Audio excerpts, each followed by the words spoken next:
Bonjour tout le monde, j'espère que vous allez bien. Je vous retrouve aujourd'hui pour faire avec vous mon budget du mois d'avril. Dès qu'un nouveau mois commence, on va dire, je fais mon budget avec mes entrées, mes sorties, pour pouvoir faire mes enveloppes et faire mes enveloppes épargnées. Je me fais aussi dans le budget planner, et je me fais des petits index pour savoir ce qu'il y a d'important, ce qui va se passer ce mois-ci, pour pouvoir anticiper mon budget du mois.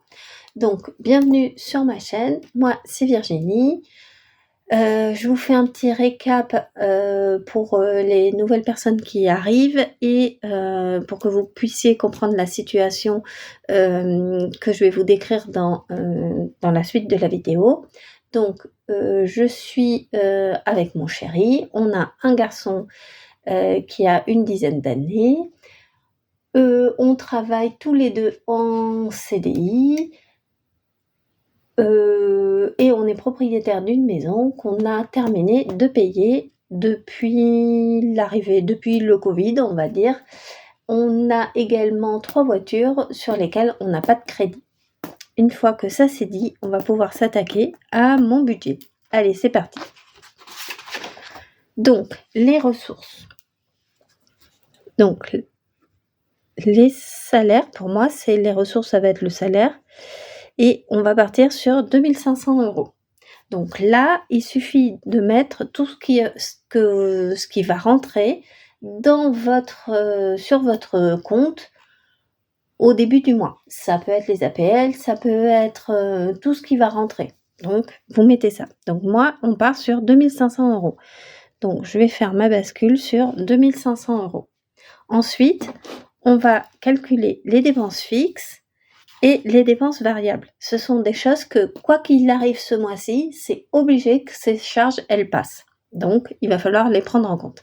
Et c'est qu'une fois que vous aurez fait ce premier calcul, que vous pourrez attaquer l'autre partie de la feuille, ou l'autre partie de votre budget, les enveloppes et les épargnes.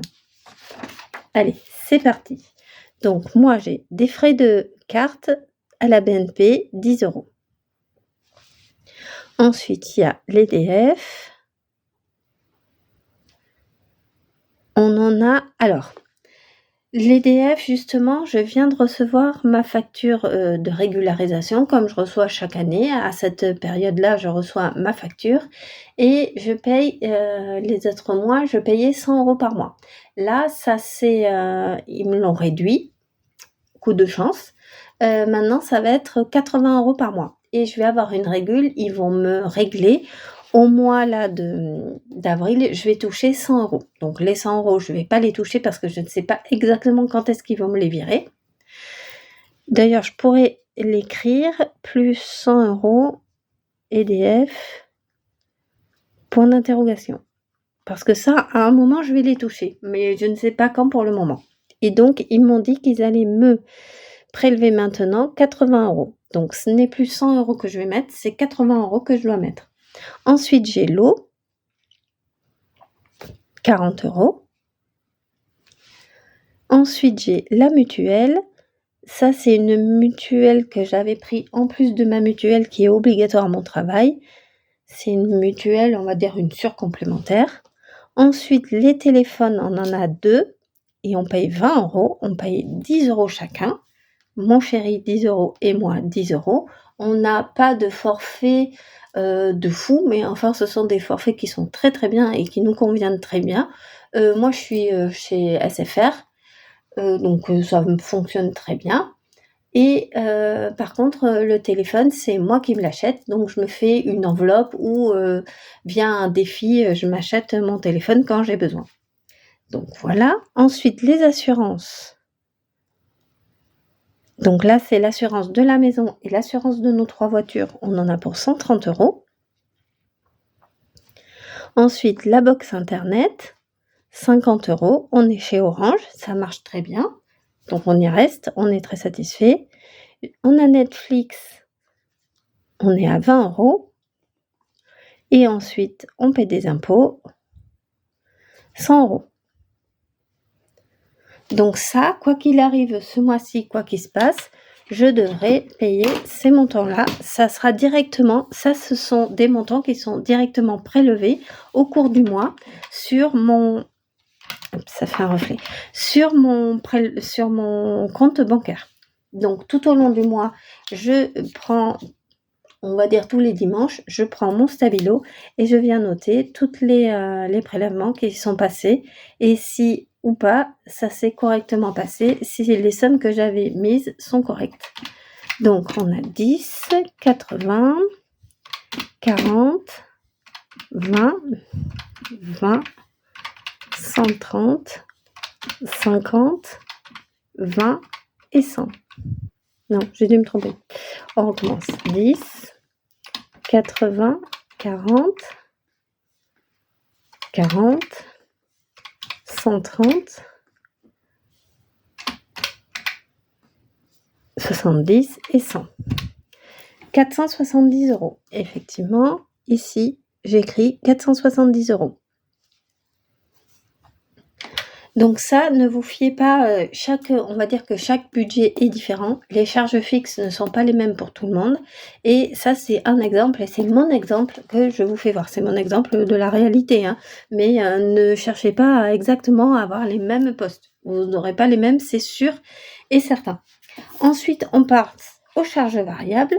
Pour moi, j'ai quoi? L'école de mon fils, parce qu'il va dans une école privée et donc on paye 200 €. Il va au centre aéré le mercredi et là, il y a des vacances scolaires, mais je vais prévoir 50 €. On lui fait de l'aide scolaire. Donc là, j'en ai pour 60 €. Je prends des repas à mon travail qu'on se fait livrer avec mes collègues. Je mets une enveloppe de 20 €. Donc ça, je le prends sur ma carte Boursorama. C'est mon compte Boursorama. Donc je vais mettre un petit B ici pour dire que c'est mon compte Boursorama.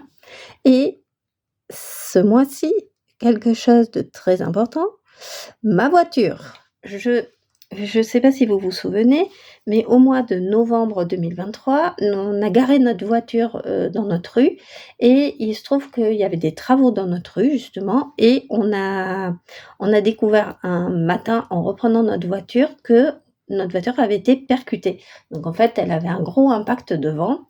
On a fait, jouer effectivement l'assurance. L'assurance nous a, dit qu'effectivement il fallait trouver une carrosserie. On a trouvé une carrosserie et la carrosserie nous avait dit au mois de novembre que, la pièce qu'il fallait, donc c'est-à-dire le pare-choc, en fait, il faut changer plus, un côté du phare.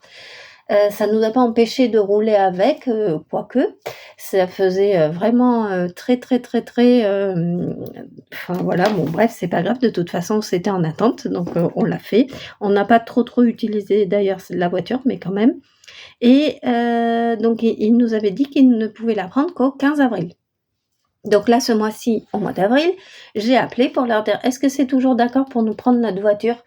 Donc ils m'ont dit: «Oui, oui, ça sera, donc effectivement le 15 avril et on doit la mettre en immobilisation, enfin ils doivent la garder pendant, 3 jours». Ils nous prêtent une voiture de prêt justement, donc ça c'est top. Par contre ça, les 300 € ça correspond à quoi? À la franchise.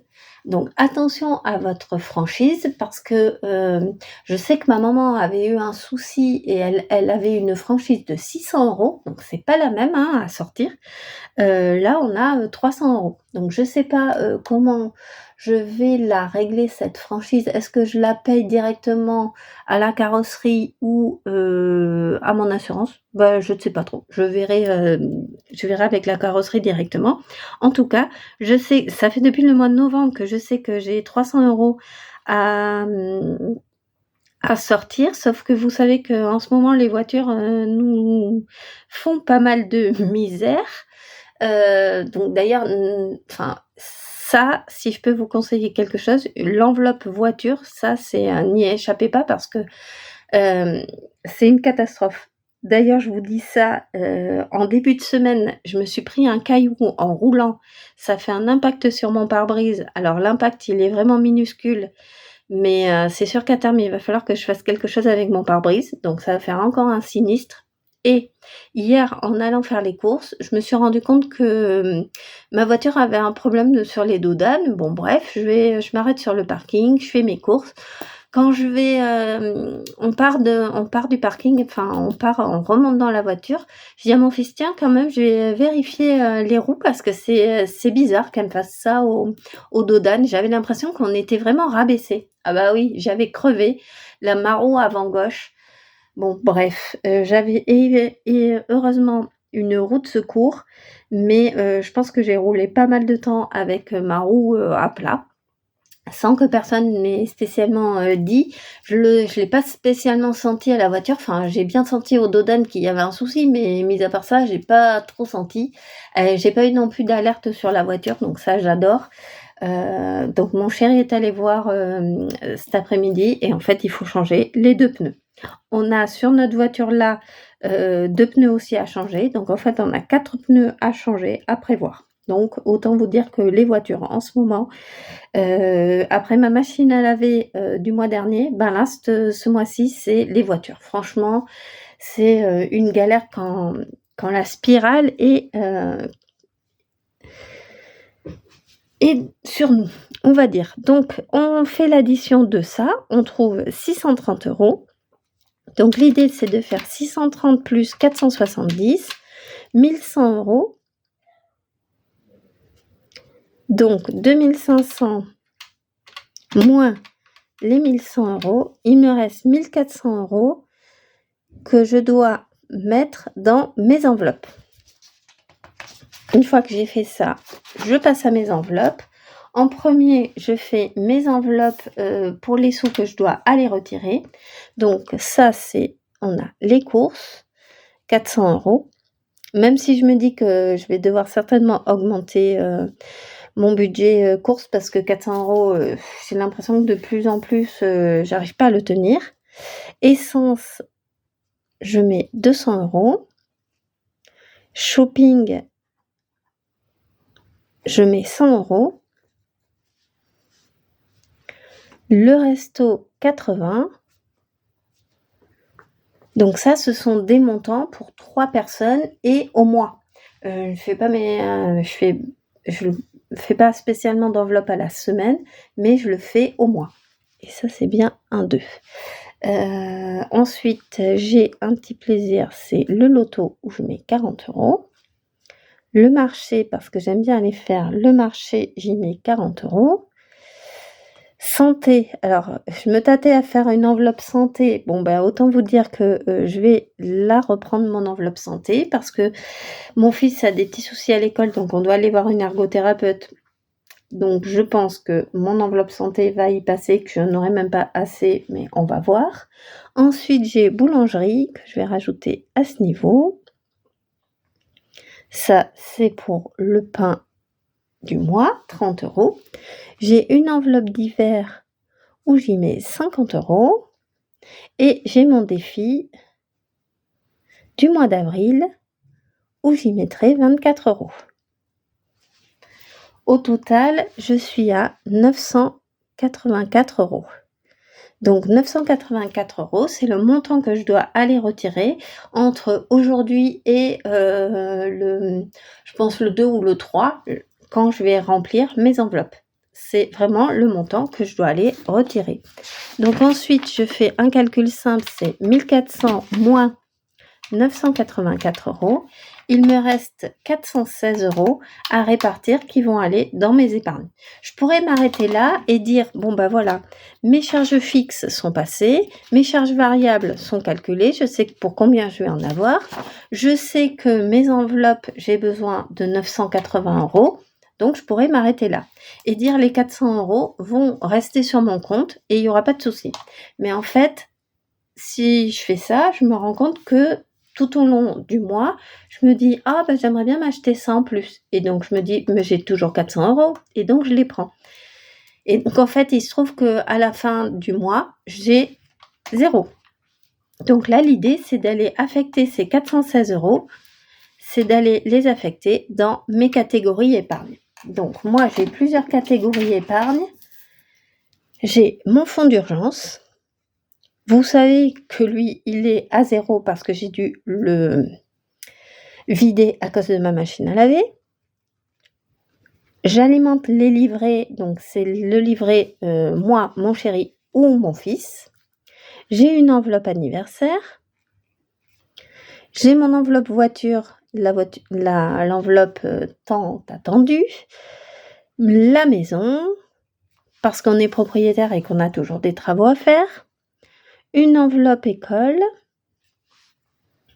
Ça, c'est pour des besoins, ils nous demandent toujours quelque chose dans les écoles, surtout là, dans l'école privée, ils nous demandent toujours de rajouter quelque chose. Il faut, payer une tombola, il faut assister à un spectacle et c'est payant, il faut faire ci, il faut faire ça. Bon, super, donc du coup, je me mets un petit peu de sous. J'ai ouvert un LDDS, j'ai une enveloppe vacances et une enveloppe Noël. Donc voilà, moi, les enveloppes que j'ai. Je les fais aussi bien en réel qu'en virtuel. Je mixe le virtuel et le réel. Parce que je vais pas les retirer. Là, vous voyez qu'il me reste 416 €. Je ne retire pas les 416 €. Je les laisse vraiment sur mon compte.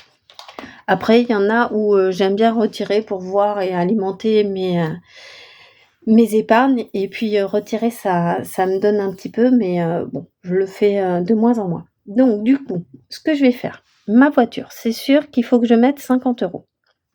Donc là, j'enlève 50 € et il me reste 366 €. Je mets aussi dans le fonds d'urgence 100 €. Ben, ça, c'est obligatoire vu que je dois vraiment, vraiment rattraper mon fonds d'urgence. Il me reste 266 € et je vais mettre 100 € dans les vacances parce que j'ai prévu une sortie de 2 jours au mois de mai. Donc, il va me falloir des sous, donc je rajoute 100 € pour les vacances. Il me reste donc 166 €. Je pense que je vais aussi rajouter 50 € ici dans les anniversaires.